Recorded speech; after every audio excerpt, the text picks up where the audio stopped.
Hello everyone, it's Old Guardian here. Hearthstone's Ashes of Outland expansion is approaching, it's coming out on April 7th, and in this video I'm going to take a look at what's going to happen to Rogue in Ashes of Outland. I'm going to take a look at all the Rogue cards that are coming in the new expansion, and a bunch of theorycrafted decks that I have built for Rogue, to see how you could use those cards in actual decks. I'm going to do this for every class, so if you're interested in content like this, click that subscribe button and click the bell notifications on so that you don't miss anything. And then let's take a closer look at Rogue. First of all, Rogue is going to get a prime minion, Akama.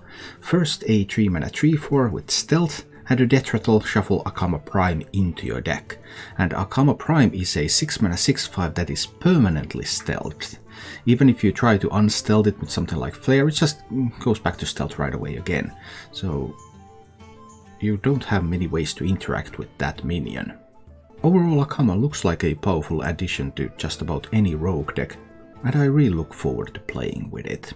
Rogue cards in general for Ashes of Outland can be divided into two packages. There is a stealth package and there is a secret package. The stealth package of course has Akama, but Akama is also more multi-use. It can be put in anywhere almost solo as such. But then there is this stealth package around it. That's for Rogue cards. There's also that one neutral card that I want to talk about in connection with these cards. So first of all, Spy Mistress. 1-mana 3/1 stealth. And that's a pretty good minion. 3/1 stat line, very aggressive stat line, but for 1 mana, that is a great stat line. Then Ashtongue Slayer, 2 mana, 3/2, Battlecry, give a stealth minion +3 attack and immune this turn. So either burst to go face or then getting some nice value trades.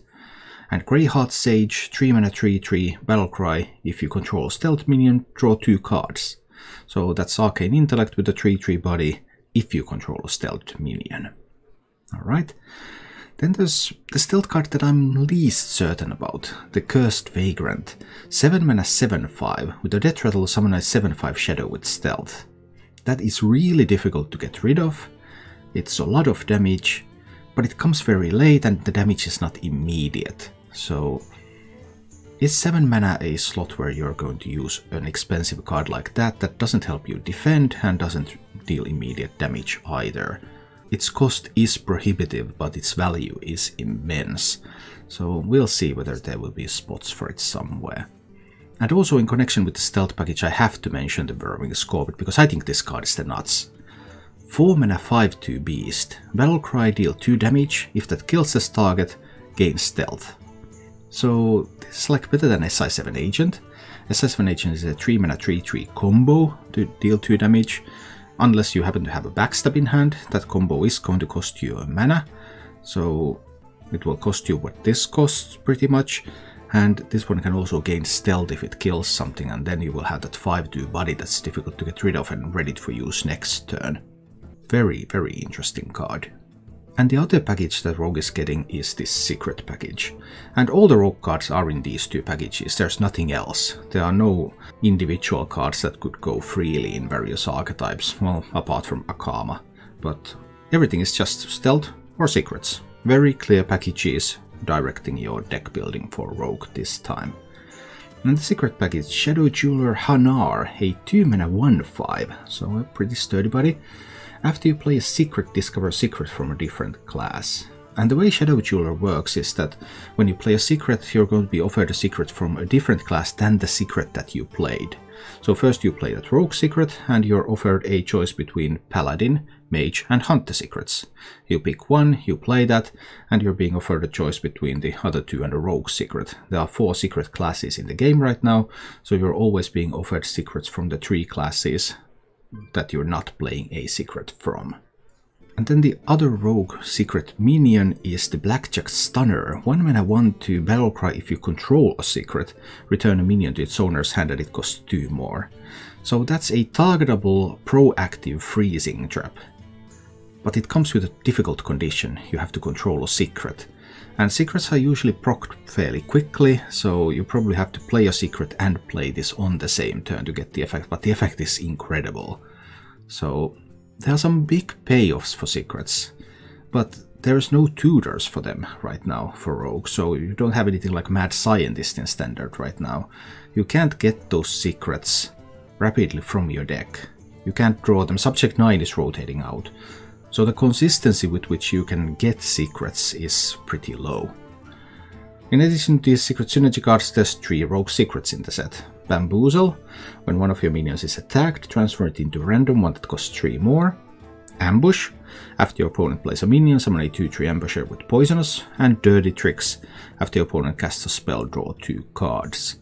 And if you want to make use of this secret package, because there are no cards that tutor for secrets, that means that you have to play almost all of these. There's not much choice if you want to go for it, it's a package deal. But what kind of decks can we build for Rogue? I have theorycrafted 5 decks for Rogue, and most of them involve having Galakrond there.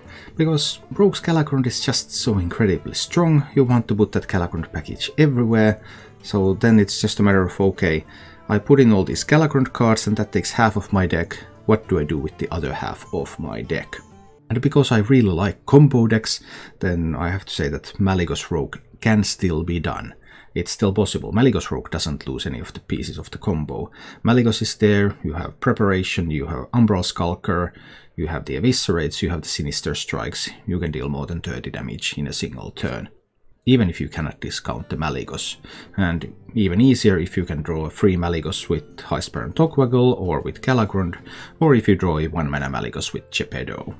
Malygos Rogue doesn't have a lot of space for new cards, well, because you have to put in the Galakrond package, and then you put in the Malygos OTK package, and then your deck is almost full. So there's just a few slots that you can tweak, like the Talnos, the Saps, the Edwin, the Bone Wraith, the Maiev in this list, and that's pretty much it. Those are the slots that you can change. I opted to go for a fairly normal playstyle with this. Had Maiev Shadow Song, that can buy you some time. Time is good for combo decks, because then you can just burst the opponent down. I opted to include a Bone Wraith, because I don't have Celiax anymore. Bone Wraith gives me at least some defensive power. But overall Malygos Rogue does not change much. Then there's the regular Galakrond Rogue, and there are many ways that you can build the regular Galakrond Rogue. You can continue doing what you have been doing during Galakrond's Awakening, pretty much. None of the stuff is really going away, you're losing like Snip Snap and Celiax, and alright, you can replace those with Bone Wraiths and Akama, or Questing Adventures or something. You could play almost exactly the same list as you're playing today. But I tried to invent a little bit of something different for this one, and I figured that I might be able to do a partial stealth package for this. There's not enough space to put in the full stealth package, but adding Spy Mistress adds another 1-drop, so a little bit more consistency on getting on the board early. Then Akama can be very useful. Stealth minion, hits something, becomes the prime. Greyheart Sage, giving the deck a little bit of card draw, so that you can get to your Galakrond Wing Condition faster. And I want to try the Burrowing Scorpid here, because that dealing damage and then potentially gaining stealth just seems very apt for an aggressive deck. And there's still enough room to fit in Maiev Shadow Song too. But we'll see what the meta is going to look like, because you could also build this like with Bone Wraiths and go a bit more defensive, and then trust in your swing turn. I have attempted a bit more aggressive approach with this one. And you can also still do Galakrond Rogue as a Highlander deck. Galakrond Rogue as a Highlander deck is doing actually very well on ladder right now, and it's also losing just about nothing. But if you want to weave in a couple of new cards, there's space to put in like Spy Mistress and Akama and a Burrowing Scorpid here. And why not drop in a Maiev Shadow Song where you're at it? For a Highlander deck, I don't think you can really put in the secret package. The consistency of getting those secrets is so low. I don't think you can put in the card draw with Stealth Minions package, because you can't put that many Stealth Minions in the deck, so you're just picking up the best individual cards and using them to improve what is already a fairly mighty repertoire. I've also tried to think about how to use the secret package, but I have found that very difficult. I've tried multiple approaches like an aggro deck, but probably the secret package is best put in a Galakrond deck. But secret package is pretty big, it's hard to fit that in a Galakrond deck. Here is my attempt to do that. Get that Shadow Jeweler, the Stunners. I was able to fit in 5 secrets into this deck. But I actually think you're probably better off with just the stealth minions and be more proactive and go face more.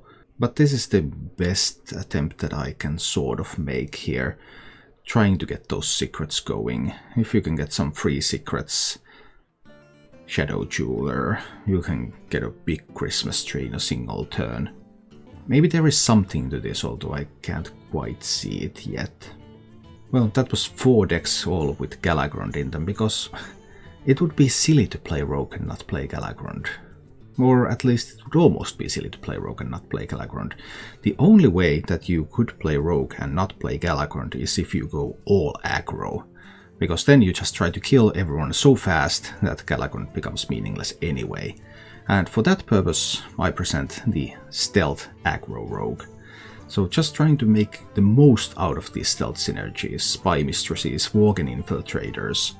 Even using the Skyvateer. I have hated Skyvateer, I have not thought Skyvateer is a very good card, but if you have ways to buff it and you're using Gold Blood also in this deck, and then it gives you some card draw, so okay, maybe it can go into this one. Card draw with Skyvateer, with Greyheart Sage, lots of minions that have stealth, then Frenzied Fellowing. By the way, Frenzied Fellowing is interesting because you can do stuff like Spy Mistress on 1, Dagger up on 2, Face, Frenzied Fellowing costing 0. Or Spy Mistress or Infiltrator on 1, Hashtag Slayer on 2, Face, Frenzied Fellowing costing 0. Frenzied Fellowing can really be used in this sort of deck because this can go face so very quickly. Then a bunch of ways to get rid of minions. There's Maiev Shadow Song, there's Flick, there's a pair of Saps, so you can just prevent your opponent from doing things while you hit them in the face. And Waggle Pick 2 to hit some more face, and I wanted to try Captain Greenskin with that, just to hit some more face. So this would be the only way I can see for Rogue to not use Galakrond. For every other deck you have to put the Galakrond in. I also tried to build this one with the secrets as well, but I thought that that one looked too weak. So the secrets, the only way I can see you using secrets would be with Galakrond, and I'm not sure if that's going to be strong enough. Overall, the Rogue cards that we got were clearly put into packages. There's not much you can do about that. You build your deck with the packages that Blizzard has designed for you, or you don't use those cards because then they are not that great. But that's the way we roll, and there are many variations that you can build with these packages because you can mix and match them together. So things are looking pretty bright for Rogue. Thank you for watching. If you enjoyed the show, please click the like button and subscribe to my channel for more.